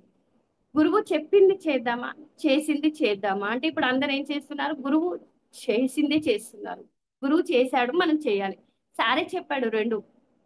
ఎవరు? సారే చెప్పాడు. ఫ్లూట్ పెట్టి మ్యూజిక్ పెట్టి చేయిస్తున్నది గురువే కదా అంటారు. చెప్పింది చేద్దామా, చేసింది చేద్దామా? గురువు ఏం చెప్పాడు? శ్వాస మీద ధ్యాస అని చెప్పాడు. మనం ఏం చేస్తున్నాం? ఫ్లూట్ పెట్టుకొని గైడింగ్ పెట్టుకొని ధ్యానం చేస్తున్నాం. అంటే ఇప్పుడు మనం సరైన ధ్యానం చేస్తున్నామా? లేదు. సార్ మనకు ఆదర్శ సూత్రాల్లో 18 ఆదర్శ సూత్రాల్లో మొట్టమొదటి సూత్రం ఏం చెప్పాడు? సరి అయిన ధ్యానం శ్వాస మీద ధ్యాస ధ్యానం అని చెప్పాడు. సార్ ఎక్కడైనా ట్యాగ్ లైన్ మాత్రం ఎన్ని చోట్లైనా ధ్యానం అంటే శ్వాస మీద ధ్యాస అని చెప్పాడు. అది ఎప్పుడు వస్తుంది? మనం శ్వాస మీద ధ్యాస పెట్టి ధ్యానం చేస్తేనే మనసు పని చేయదు. ఫస్ట్ ఏమవుతుంది అంటే ఫస్ట్ ఒక 100 ఆలోచనలు వస్తాయి. 100 ఆలోచనలు కాస్త రాను రాను ప్రతిరోజు క్రమం తప్పకుండా సాధన అన్నది గంటలు గంటలు చేయడం వల్ల అవి కాస్త తగ్గుతాయి. 50కి వస్తాయి, 50 కాస్త 40కి వస్తాయి, 40, 30, 20, 10 శూన్యం కోసం. అది ఎప్పుడు? శ్వాస మీద ధ్యాస వల్లనే వస్తుంది. కానీ గైడింగ్ వల్ల నువ్వు ఎన్ని సంవత్సరాలు చేసిన ఆలోచనలు అన్నది డైవర్ట్ అవుతుంది. ఇప్పుడు ఎలాగా అంటే మన మనసు చెంచిన గైడింగ్ వల్ల ఏమవుతుంది అంటే మాటలు చెప్తూనే ఉంటారు. మాటలు చెప్పినంత సేపు మనసు అన్నది పని చేస్తూనే ఉంది. పని చేస్తే మనకు ఆలోచనలు ఖాళీ అయితే అంటే కావు. మనం కూర్చుంటాం, కూర్చోడానికి బాగుంటుంది గైడింగ్ ఫ్లూట్ పెట్టుకోవడం. అయినా సారేమంటాడు? ఇది స్వయంగా సారే చెప్పాడంట. ఒక మీరు ఫ్లూట్ వాయిస్తుంటే ధ్యానం బాగుంటది సార్ అని మేడం అన్నారంట, రాజలక్ష్మి మేడం. అప్పుడు ఒక యోగి ఫ్లూట్ వాయించిన అది ఎనర్జీ, నేను లేనప్పుడు అది పెడితే అంటే ఇప్పుడు మనము ఏది చేయాలి? మనసు పని చేస్తున్నది అన్ని గైడింగ్ అంతా సరి అయిన ధ్యానం కాదు. బాగా చికాకు ఉంటది. ఎంతో ఆలోచనలు ఉంటాయి. అప్పుడు ఏం చేస్తామంటే మనము ఒక న్యూస్ పేపర్ చదవడమో, టీవీ పెట్టుకోవడమో, ఫోనో చూస్తుంటాం. అప్పుడు ఏమవుతుంది? ఆలోచనలు పోవు. కాకపోతే దృష్టి మారింది. దాని మీదకి డైవర్ట్ అయింది. మనసు అన్నది ఒక పనే చేస్తుంది. అది చూడడమైనా చూస్తుంది, ఆలోచించడమైనా చేస్తుంది. ఇప్పుడు ఇక్కడ మనసు పని చేస్తుంది అంటే డైవర్ట్ అయింది. ఖాళీ కాలేదు. మనసు ఖాళీ అయినది అని చెప్పారు. మనకు ఖాళీ కావాలి అన్నారు. ఆలోచన రహిత స్థితి రావాలి అంటే సరి అయిన ధ్యానం చేయాలి. అది శ్వాస మీద ధ్యాస ధ్యానం వల్లనే సాధ్యం అవుతుంది. మిగతావన్నీ అర్థరహితమైన ధ్యానాలని పత్రిసారి చెప్తాడు. గురువు చెప్పింది చేద్దామా, ఆయన చేసింది చేద్దామా అన్నది మనకు మనం డిసైడ్ అవుదాం. అంటే ఇప్పుడు మనకు ఇప్పుడు ఒక ఎగ్జాంపుల్ ఎన్నైనా చెప్పుకోవచ్చు. ఇప్పుడు ఒక గురువు శిష్యుల్ని తీసుకొని పోయి నేను చెప్పింది వీళ్ళు ఆచరిస్తున్నారా లేదా అని పరీక్షిస్తాడు. పరీక్షించినప్పుడు ఏమవుతుంది? తను ఫస్ట్ ఒక స్వీట్ షాప్ కి వెళ్తాడు. అప్పుడు ఒక స్వీట్ తీసుకొని నోట్లో వేసుకుంటాడు గురువు. శిష్యులందరూ ఏం చేస్తున్నారు? అది ఆచరిస్తురా అంటే ఆచరిస్తున్నారు, నన్ను బాగా అనుకరిస్తున్నారు వాళ్ళు కూడా తింటూ ఉన్నారు. ఇంకా సేపటికి ముందుకు వెళ్తాడు. ఫ్రూట్ షాప్ కి వెళ్తే ఫ్రూట్ తీసుకొని తింటే తను తింటారు. మొక్కజొన్న బుట్టలు కాల్చే దగ్గరికి వెళ్తాడు గురువు. అప్పుడు ఏం చేస్తాడు గురువు అంటే ఒక నిప్పు తీసుకొని నోట్లో వేసుకుంటాడు. శిష్యుడు వేస్తాడా అంటే వెయ్యడు. అప్పుడు ఏమంటారు? ఇప్పటి వరకు నేను స్వీట్ తింటే తిన్నాను, పండు తింటే తిన్నారు, ఇప్పుడు నిప్పు ఎందుకు తినట్లేదు అని అడిగితే మీ అంత శక్తి సామర్థ్యాలు మాకెక్కడివి గురువు గారు అంటారు. అంటే ఇప్పుడు మనం గురువు చేసినట్లు చేద్దామా, చెప్పినట్లు చేద్దామా అన్నది మనకు మనం విచారణ చేసుకుందాం. ఏది సరి అయింది అన్నది. అంటే మళ్ళీ ఇంకా షిరిడి సాయిబాబా కూడా చూడండి, వంట చేసేటప్పుడు ఆయన చెయ్యి పెట్టి కలిపాడు. మనం కలుపుతామా? ఇప్పుడు ఏమంటాం? ఆయనకి ఎక్కడి శక్తులు, ఆయన ఎంత మహాత్ముడు, గొప్పవాడు, యోగీశ్వరుడు అని చెప్తాము. అంటే మనం వాళ్ళు చెప్పింది చెయ్యాలి, చేసింది చెయ్యకూడదు అన్నది నేను తెలుసుకున్నాను. అప్పుడే అది సరి అయిన ధ్యానం అవుతుంది. శ్వాస మీద ధ్యాస ధ్యానమే సరి అయిన ధ్యానం. ఆత్మ కోసం ధ్యానం చేస్తే ఆత్మ జ్ఞానం పొందేవాడు బ్రాహ్మణుడు అవుతాడు. ప్రాపంచిక లాభాల కోసం నశించిపోయే వాటి గురించి ధ్యానం చేస్తే వాడు శూద్రుడు అవుతాడు. రాక్షసులు ప్రాపంచిక లాభాల కోసమే ధ్యానం చేసి నాశనం అయ్యారు. కానీ దేవతలు ఆధ్యాత్మిక ఎదుగుదల కోసం శక్తుల్ని పెంచుకోవడం కోసం ధ్యానం చేసి ఉన్నంత స్థితికి ఎదిగారు. రాక్షస ధ్యానం అంటే అది కోరికతోనే చేశారు కదా. ఎవరిని చూసినా సరే, హిరణ్యకశిపుడే కానీ, రావణాసురుడే కానీ, ఎంతమంది చూసినా కూడా వాళ్ళంతా కోరికతోనే చేశారు ధ్యానం. అంటే అదంతా మనం కోరికలతో చేసే ధ్యానం అంతా ఏమో అంటారు? రాక్షస ధ్యానం అంటారు. దేవతా ధ్యానం ఏంటి? ఆత్మ ఉన్నతి కోసం, ఎదుగుదల కోసం, దీనికి ఉపయోగించుకోసం చేసే ధ్యానం దేవతా ధ్యానం అన్నారు. అనాత్మ గురించి వివరించేవాడు, అనైతిక విషయాలు చెప్పేవాడు, అధార్మిక విషయాలు, ప్రాపంచిక విషయాలు చెప్పేవాడు, ప్రాపంచిక లాభాలు చెప్పేవాడు శూద్రుడు అన్నాడు బుద్ధుడు. అంటే మన ఆత్మ ఉన్నతి కోసం చేయవలసిన ధ్యానం ఏంటి? ఆత్మని పట్టుకుందామా, అనాత్మని పట్టుకుందామా అన్నది మనకు మనం విచారణ చేద్దాం. ఏ ధ్యానం చేస్తున్నాం? సరి అయిన ధ్యానమే అన్నాడు. సరి అయిన ధ్యానము శ్వాస మీద ధ్యాస ధ్యానమే సరి అయిన ధ్యానము. అది చెయ్యాలి అని చెప్తున్నాడు. గురువు చెప్పినంతే చేద్దాం మనం. గురువే చెప్పాడు. రెండు విషయాలు గురువే చెప్పాడు.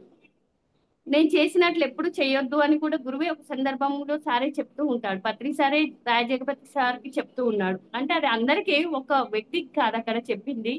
సార్ ఏది చెప్పినా ఒక వ్యక్తికి ఉద్దేశించి చెప్పడం, ప్రపంచాన్ని ఉద్దేశించి చెప్తాడు. కాబట్టి అప్పుడు అందరం అర్థం చేసుకోవాలి. సార్ నేను చేసినట్లు చెయ్యకండి అంటాడు, నేను చెప్పింది మాత్రం చెయ్యండి అన్నాడు సారు. ఎంత క్లారిటీగా సార్ చెప్పాడు అంటే ఇందులో కూడా ఎవరు సరైన శిష్యులు అని పరీక్షించడానికే మనకి ఇప్పుడు ఇవన్నీ పరీక్షలే అనుకోవాలి. ఏది సరైన ధ్యానం, ఏది సరికాని ధ్యానము అన్నది. ఏది పట్టుకుంటే మనం సత్యాన్ని చేరుకుంటాము, మోక్షానికి దగ్గర అవుతాము. ఆత్మని పట్టుకునే ధ్యానమే సరైన ధ్యానం. శూన్య స్థితి రావాలి. చంచల మనసు నిశ్చలం అవ్వాలి, నిశ్చల మనసు నిర్మలం అవ్వాలి, నిర్మల మనసు శూన్యం అవ్వాలి. అంటే అది శ్వాస మీద ధ్యాస ధ్యానం వల్లనే అవుతుంది. ఎందుకంటే ధ్యానం చేస్తున్నాం, కళ్ళు మూస్తున్నాం, కళ్ళు మూయంగానే ఏమొస్తుంది? ఆలోచనలు వస్తాయి. అప్పుడు కట్ చేస్తాం, కట్ చేసి శ్వాసను గమనిస్తాం. అలా చేయడం, ప్రాక్టీస్ చేయడం, గంటలు గంటలు తీవ్ర సాధన చేస్తాం. తీవ్ర సాధన అంటే గంటలు గంటలు ధ్యాన స్థితిలో ఉండగలగాలి. అంటే ఆలోచన రహిత స్థితిలో గంటలు గంటలు ఉండగలగాలి. అప్పుడు మాత్రమే మనం శక్తి పొందుతాము అన్నది నేను తెలుసుకున్నాను.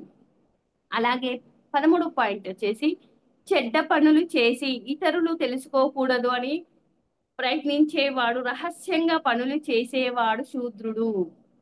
చెడ్డ పనులు చేసి ఇతరులు తెలుసుకోకూడదు ప్రయత్నించేవాడు, రహస్యంగా పనులు చేసేవాడు శూద్రుడు.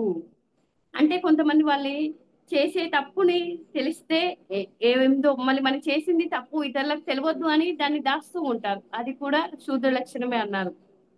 ఎవరు చూడకూడదు, ఎవరికీ తెలియకూడదు, రహస్యంగా చేస్తారు. వారు చేసే పనులు ఎవరికీ తెలియద్దు అనుకుని బయటికి నీతులు చెప్తూ ఉంటారు. అంటే ఇప్పుడు మనము నీతులు చెబుతూ ఒకటి చెప్పి ఒకటి చేస్తే సరైనదంటారా? మనం ఏదైతే ఆచరిస్తున్నామో అది చెప్పాలంటారు. ఆచరించి చెప్పేదే నీటి మీది, అది రాత మీది రాత అని చెప్పారు. ఆచరించకుండా చెప్పేది నీటి మీది రాత లాంటిది అంటారు. మనం ఏదైనా సరే ఆచరించి చెప్పిన దానికి శక్తి ఎక్కువగా ఉంటుంది. మనం ఎన్ని చెబుతున్నాము ఏంటి కాదు, మనం ఎన్ని ఆచరిస్తున్నాము. ఆచరించేది నీ నోటి నుంచి రావాలని గురువు అంటాడు. ఆచరించకుండా చెప్పేటివన్నీ వృధా మాటలు అన్నాడు. మనం ఏం చెప్తున్నా కూడా మనం ఎరుకతో ఉండాలి. ఇప్పుడు ధ్యాన మార్గంలోకి వచ్చాము, ఆత్మ మార్గంలోకి వచ్చినాక మనం ఒకటి చెప్పి ఇప్పుడు పడుకొని పోయి బయటికి వెళ్ళి నేను ధ్యానం చేసిన అంటే బాగుంటుందా? బాగోదు కదా. ఏది చెబుతున్నాం, నేను పడుకుంటే పడుకున్నా అని చెప్పు, ధ్యానం చేస్తే ధ్యానమే చెప్పు. కానీ ఎవరు చూడట్లేదు కదా, నేను పడుకోనుండి ధ్యానం చేశాను బయటికి వెళ్ళి ధ్యానం చేశాను అని చెప్తే సరైంది కాదు కదా. అంటే అట్లా ఎవరు చూడట్లేదు కదా అంటే మనలో ఉన్న భగవంతుడు చూస్తున్నాడు కదా, ఎవరు చూడకపోయినా అన్నది మనం ఆలోచించాలి. రహస్యంగా దొంగతనంగా చేస్తారు, అబద్ధం ఆడతారు, ఇంకా మనోస్థితిలో ఉన్నట్టే, ఇంకా పూర్తిగా ఆత్మజ్ఞానం పొందనట్టే. అంటే ఇంకా మహాత్ములు త్రికరణ శుద్ధి ఉండాలి అని చెప్తారు. అంటే నీ ఆలోచన, నీ మాట, నీ చేతలు ఒకే విధంగా ఉండాలి. సాధకునికి ఇది చాలా చాలా ఇంపార్టెంట్ అని చెప్తారు. అంటే మనం ఏదైతే మాట్లాడతామో, ఏదైతే ఆలోచిస్తామో, ఏదైతే చేతల ద్వారా చూపిస్తామో మూడు ఒకే విధంగా ఉండాలి. లోపల ఒకటి పెట్టుకొని బయటకు ఒకటి అని చేతలు ఒకటి చేస్తే అది ఆచరణ లేనట్టే, త్రికరణ శుద్ధి లేనట్టే. త్రికరణ శుద్ధితో చేసే పనికే శక్తి ఎక్కువగా ఉంటుంది. చాలా చాలా ఇంపార్టెంట్ అంటారు త్రికరణ శుద్ధి సాధకునికి. త్రికరణ శుద్ధితో చేసే పనులు దైవం మెచ్చు, లోకులు మెచ్చు అంటారు. అంటే దీన్ని బట్టి ఒక ఆత్మజ్ఞాని ఏ పని చేసినా దైవంగా చేస్తాడు, ధైర్యంగానే చేస్తాడు. నేను ఏ చెప్పినా ఇది అని చెప్తాడు. ఫలానా చేస్తున్నా చెయ్యట్లేదని అజ్ఞాని దాచిపెట్టుకొని చెప్తాడు. తర్వాత రహస్యంగా చెప్తూ ఉంటాడు, నన్ను ఎవరు చూడట్లేదు కదా అనుకుంటాడు. కానీ జ్ఞాని ధైర్యంగా చెప్తాను. నేను ఇప్పుడు బుక్ చదివితే బుక్కే చదివానని చెప్తాడు, ధ్యానం చేస్తే ధ్యానమే చేశాను అంటాడు, వంట చేస్తే వంట అనే చెప్తాడు. కానీ ఒకటి చేసి ఒకటి చెప్పడం అన్నది సరి అయినది కాదు. అది కూడా శూద్ర లక్షణమే అని చెప్పాడు బుద్ధుడు. ఎందుచేతనంటే ఏ తప్పు చేసినా బయట వాళ్ళు కొన్నాళ్ళు కొంతకాలమే కప్పగలరు, కానీ అస్తమానం అందరి కళ్ళు మూయి కప్పలేరు. అలాగే ప్రతి వాడి లోపం లోపాలు ఆత్మ సాక్షిగా గమనిస్తూ ఉంటుంది. అంటే ఇప్పుడు మనం చేసే పని ప్రతిదీ ఆత్మ గమనిస్తుంది కదా. గమనిస్తూ ఉన్నప్పుడు మనం ఏంటి, ప్రతిదీ ఎంతో ఎరుకతో చేస్తాము. నేను ఇప్పుడు అబద్ధం చెప్పాను అంటే మన ఇన్నర్ వాయిస్ వస్తూనే ఉంది, నువ్వు ఇప్పుడు చెప్పిందే అబద్ధం, నువ్వు ఆధ్యాత్మిక మార్గంలో ఉన్నావు, ఆత్మ ఉన్నతి మార్గంలో ఉన్నావు, నువ్వు దైవంగా ఎదగాలి అంటే చిన్న చిన్న పొరపాట్లు కూడా మనం సరి చేసుకోవాలి అన్నది నేను తెలుసుకున్నాను. అంటే భగవంతుడు అంతటా అన్నిటా ఉంటాడు అని మాటల్లో చెప్పుకోవడం కాదు. నేను తప్పు చేస్తే ఆయన నన్ను శిక్షిస్తాడు, ఆయనకి కోపం వస్తుంది అనే భావం వెంటనే రావాలి. అందుచేత తాను చేసే పనులు ఇతరులు తెలుసుకోకూడదు, రహస్యంగా చేసేవాడు శూద్రుడు అన్నాడు. అంటే ఇతరులు ఎవ్వరు చూడట్లేదు కదా అని అబద్ధం అన్న ఏది చేసినా మనలో ఉన్న భగవంతుడు చూస్తాడు, కోపం వస్తుంది, శిక్ష పడుతుంది. మనం ఏదైనా తప్పుగా మాట్లాడినా మనం అసలు అలా మాట్లాడకుంటే బాగుండని మనకు మనం అనిపిస్తూ ఉంటది ఒక్కొక్కసారి. అంటే మనలో ఎప్పుడైతే కొంచెం కొంచెం సత్యాన్ని ఆచరించినప్పుడు సత్యానికి దగ్గర అవుతాం. భగవంతుని లక్షణాలు రావాలి అంటే ఊకని రావు కదా. మనలో ఎంతో చెడ్డ ఉంది, ఆ చెడు గుణాన్ని, చెడు మనసుని శుద్ధం చేసుకోవాలి. అప్పుడు మనం ప్యూరిటీ అయినప్పుడే మన శుద్ధత్వం వస్తుంది. ఏది అప్పుడు చెప్పం, ఏది ధైర్యంగా చెప్పగలుగుతాం, ఏది చేసి అదే చెప్తాం తప్ప అబద్ధం చెప్పము. అబద్ధం చెప్పినా ఇది నువ్వు అబద్ధం చెబుతున్నావు అని ఎమ్మడి మనలో మనకు అనిపిస్తూనే ఉంటది. అంటే మన చిన్న పొరపాటు చేసిన ఎరుకతో ఉంటాం అప్పుడు. 14 పాయింట్ వచ్చేసి ఇతరుల ఇళ్లకు వెళ్ళి చక్కటి భోజనం చేసి తన ఇంటికి వచ్చినప్పుడు సరైన ఆతిథ్యం ఇవ్వకపోతే వారు శూద్రులే. చాలా మంది ఏం చేస్తూ ఉంటారు, వస్తారు వస్తారు 10 సార్లు వచ్చినా ఒక్కసారి వాళ్ళ ఇంటికి పోయినా ఎప్పుడు వెళ్ళిపోతారా అన్న తిరస్కార భావంతో చూస్తూ ఉంటారు. అంటే అది సరైన భావన కాదు, అది కూడా శూద్ర లక్షణం అంటాడు. మన ఇంటికి వచ్చిన వారిని మనం దైవంగా భావించి వారికి ఆతిథ్యం ఇస్తాము. వాళ్ళు ఇవ్వలేదని మనం ఫీల్ ఏం జ్ఞానంలాగా వచ్చినాకైతే మనం ఏం ఫీల్ కాము, ఎందుకంటే వారి స్థితి అది, మన స్థితి ఇది అని మనం అన్ని తెలుసుకుంటాం. వాళ్ళు చేయలేదని కూడా ఏం ఫీల్ కాము, ఎందుకు అంటే వాళ్ళకి తెలియదు అవన్నీ అనుకుంటాం. సరి అయిన ఆత్మజ్ఞాని ఇతరుల నుంచి పొందాలని ఆశపడడు, తాను ఇతరులకు పెట్టినప్పుడే ఆనందపడతాడు. అలా ఆనందపడిన వాడే బ్రాహ్మణుడు. అంటే మనం సరి అయిన స్థితిలో ఉన్నప్పుడే ఆనందపడతాం. ఇతరులకు పెడుతున్నాము అంటేనే ఆ ఇచ్చే ఎప్పుడు పెడితే అవకాశం మనకు వచ్చింది, ఒక అతిథికి పెట్టే అవకాశం మనకు వచ్చిందని మనం అనుకుంటున్నాం. ఆ సేవ మనకు వచ్చిందని మన భావనతో ఉంటాం, సేవా భావంతో పెడతాం. ఒక ధ్యాని ఎవరైనా సరే, ఎవ్వరు మాకు మిర్యాలగూడకు ఏ మాస్టర్ వచ్చి వెళ్ళిపోతుందంటే నేను ఇంటికి కంపల్సరీ రమ్మంట. మాస్టర్ ఎవరైనా మన పిరమిడ్ మాస్టర్ బయట ఎక్కడ భోజనం చేయడు, ఇంటికి వచ్చి వెళ్ళిపోవాలని చెప్తా. ఫోన్ చేసే టైం అయితే ఫోన్ చేయండి అని చెప్తాను, టిఫిన్ అయితే టిఫిన్ అని మా వారికి చెప్తాను. వాళ్ళు వచ్చిర్రు అంటే ముందు ఇంటికి తీసుకురా అని చెప్తా వాళ్ళని. అది గురువు దగ్గర నేర్చుకున్నదని చెప్పాలి.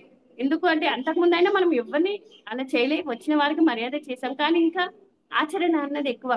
ఒక మాస్టర్ బయట తినాలి అంటే ఎంతో సంకోచిస్తారు, ఒక జ్ఞాని సరైన ఇది కాదు అన్నప్పుడు ఎక్కడో నుంచి వస్తారు. కాబట్టి నేనైతే ఇక్కడ ఎవరైనా మాస్టర్స్ దామన్చెర్ల అక్కడ పిడుగురాలు అక్కడ క్లాసులు వెళ్ళి, మేడం ఇటు వెళ్తున్న క్లాస్ కంటే మీరు సాయంత్రం అయినా మా ఇంటికి రావాలని చెప్తాను. ఎందుకంటే హైదరాబాద్ వరకు వెళ్ళాలి అంటే ఇక్కడ టిఫిన్ చేసి వెళ్తే అక్కడ మంచిగా ప్రశాంతంగా వెళ్తారు కదా. అందుకే ఇక్కడ మా ఇంటికాడ టిఫిన్ అయితే టిఫిన్ చేసుకోండి సార్, దీపం అని ఎవరికైనా చెప్తా మేడం అది. ఎందుకంటే అది ఒక మనం ఇతరులకు ఎప్పుడు మనం ఒక మాస్టర్ కి మంచి ఫుడ్ పెట్టడం అంటే ఒక అతిథికి ఒక భగవంతునికి మనలో ఉన్న భగవంతుడే కదా అతనిలో ఉంది, ఆ భావన రావాలి మనకు. రాకుండా మనం తిని ఇతరుల ఇంటికి వెళ్ళినప్పుడు వాళ్ళు పెట్టలే అని బాధపడడం కాదు, ఎవరు వచ్చినా పెట్టడానికి సిద్ధంగా ఉండాలి. ఇది సాయి సచ్చరిత్రలో కూడా ఉంటుంది. ముందు అతిథి సత్కారం అంటాడు, కుంటి గుడ్డి వారికి ముందు భోజనం పెట్టండి అంటాడు, మన బంధువులకు తర్వాత పెట్టండి అని సాయిబాబా గారు చెప్తూ ఉంటారు. అంటే మనం ఎవరికైనా సరే మన ప్రేమతో పెట్టాలి అన్నది నేను తెలుసుకున్నాను. భోజన సమయంలో సాధకులు కానీ ఆత్మజ్ఞాని కానీ మీ ఇంటికి వచ్చినప్పుడు ఖాళీగా భోజనం పెట్టకుండా పంపితే ఇది శూద్ర లక్షణం అన్నాడు బుద్ధుడు. సడన్ గా రావచ్చు కానీ ఎంత ఉంటే అంతే పెట్టు, ఇలాంటి వారు జ్ఞానులు అవుతారు, బ్రహ్మ జ్ఞానులు అవుతారు అని. అలా కాకపోతే ధ్యానం చేసినా శూద్రుని కిందే లెక్క. అంటే మనం సమయానికి వచ్చారు అదే అనుకోము, పెట్టాలి ఎంత శ్రమ అయినా సరే తీసుకొని పెట్టాలి. ఏముంది కాస్త బియ్యం పెట్టడానికి ఒక 5 నిమిషాలు కాదు, ఎవరు వచ్చినా ఏ సమయానికి వచ్చినా సరే. ఎందుకు సాయి సచ్చరిత్రలో ఉంటది, ఎవరైనా మధ్యాహ్నం భోజన సమయానికి వచ్చినప్పుడు ఖాళీ కడుపుతో పంపించకూడదు అని. అది ఎవరైనా సరే, అది జీవి ఏ జీవి అయినా సరే మనం ఖాళీ కడుపుతో పంపించకూడదని సాయిబాబా స్వయంగా చెప్తాడు సాయి సచ్చరిత్రలో. ఇంకా 16 పాయింట్ వచ్చేసి నిజం కాని దాన్ని నిజమని చెప్పేవాడు శూద్రుడు. అంటే చాలా మంది ధ్యానం చేస్తే అది అయిపోతుంది ఇది అయిపోతుంది ఎన్నెన్నో చెప్పేస్తూ ఉంటారు. అంటే చాలా మంది పుట్టినప్పటి నుండి ఏదో ఒక లోపంతో పుడతారు. అంటే ఒక మనిషి వికలాంగుడిగా పుట్టవచ్చు. ఇంకా కొంతమంది ఏం చెప్తుంటారు, ధ్యానం చేయండి మీకు ఈ అంగవైకల్యం పోతుంది అని చెప్తారు. కొంతమంది నల్లగా ఉంటే మీరు ధ్యానం చేయండి తెల్లగా అవుతారంటారు. ఇవన్నీ మన డిజైన్ ప్రకారం మనం డిజైన్ చేసుకొని వచ్చాము. ఇప్పుడు ధ్యానం చేసి వాళ్ళని మభ్య పెట్టడం అవుతుంది తప్ప అలాంటి అబద్ధపు మాటలు కూడా చెప్పకూడదు, నిజం కాని దాన్ని. ఇప్పుడు వాళ్ళు ధ్యానం చేసినంత మాత్రంలో బ్లాక్ ఉన్న వాళ్ళు తెల్లగా అవుతారా అంటే అవ్వరు. వాళ్ళకి సత్యం చెప్పాలి, అంటే ధ్యానం చేస్తే బాగుంటుంది, మనసు ప్రశాంతంగా ఉంటుంది, పీస్ఫుల్ మైండ్ ఉంటుంది అని చెప్పాలి. కానీ నిజం కాని దాన్ని నిజం అని చెప్పి నమ్మించకూడదు, అంటే అది కూడా ఒక శూద్ర లక్షణమే అన్నది తెలుసుకోవాలి. అలా పుట్టిన వాళ్ళకి ధ్యానం చేస్తే పోతుంది అని అబద్ధపు చెప్పకూడదు. ఎందుకంటే రోగం లేదా అవిటితనం వాడి పుట్టుకతో తెచ్చుకున్నవాడు, అది జన్మంతా అనుభవిస్తాను అని నిర్ణయించాడు వచ్చాడు. మరి జన్మంతా అనుభవిస్తాను అని వచ్చినప్పుడు అవి ధ్యానం చేసే ఎలా పోతాయి. అలాగే జీవితం ఈ జన్మలో నల్లగా పుట్టిన ఏదైనా అది అనుభవం కోసమే అన్నది తెలుసుకోవాలి. నిజం కాని దాన్ని నిజమని చెప్పడం చాలా తప్పు. అలా ఎంత ధ్యానం చేసి అబద్ధాలు చెప్పేవారంటే అజ్ఞానులే, శూద్రులే. ఎవరికైనా కూడా ధ్యానం చెయ్యి, నీకు మనశ్శాంతి దొరుకుతుంది అని చెప్పు. కానీ ఇది తగ్గిపోతుంది. ఎవరికి ఏమి హామీలు ఇవ్వకూడదు. మనం ఎవరిని మోసం చేయకూడదు. అది మోసమే అవుతుంది కదా. రాంది వస్తుంది అని చెప్పడం కాదు. మనశ్శాంతి వస్తుందని చెప్పాలి ముందు. నాడీ మండలం అంతా శుద్ధి జరుగుతుందని చెప్పాలి. మనం ధ్యానం చేస్తే ఏం జరుగుతుంది అన్నది అది చెప్పాలి. అంతేకాని చాలా మంది చిన్న చిన్న అబద్ధాలు ఆడిస్తూ ఉంటారు. మన క్లాస్ కు 100 మంది వస్తే 400 మంది వచ్చారు అని ఇట్లా గొప్పలు కూడా చెప్తూ ఉంటారు. అవి కూడా ఆడకూడదు. నిజం కాని దాన్ని నిజమని చెప్పడం శూద్ర లక్షణం అని చెప్పారు. అలాగే శ్వాస మీద ధ్యాస ధ్యానమే సరి అయిన ధ్యానం అని పత్రికారు చెప్పాడు. కానీ గైడింగ్ కర్మ విభాగక సంగీత ధ్యానాలు అంటూ రకరకాల ధ్యానాలు చేయిస్తున్నారు. ఇలా నిజం కాని దాన్ని నిజమని చెబుతున్నారు అంటే వారు శూద్రులే అన్నారు. ఆ 17 పాయింట్ వచ్చేసి అన్యాయం చేయడానికి భయపడని వారు, ఎదుటి వారిని దౌర్జన్యంగా తీసుకునేవారు శూద్రులే. అన్యాయం చేయడానికి భయపడని వారు, ఎదుటి వారిని దౌర్జన్యంగా తీసుకునేవారు శూద్రులు. కొంతమంది పోలీసులు ఏం చేస్తూ ఉంటారు అంటే, ఇప్పుడు ఒక పండ్ల షాప్కి వెళ్ళి వాళ్ళు న్యాయంగా ఉన్నాము అనుకుంటారు. అంటే మేము ఒక హోదాలో ఉన్నాం, మమ్మల్ని ఏమి చేయలేరు, ఏది చేసినా అని ఏం చేస్తారు. ఇప్పుడు క్రాకర్స్ పెట్టినప్పుడు వాళ్ళు వెళ్తారు, తీసుకుంటారు. ఇంకేమన్నా అంటే బెదిరిస్తూ ఉంటారు.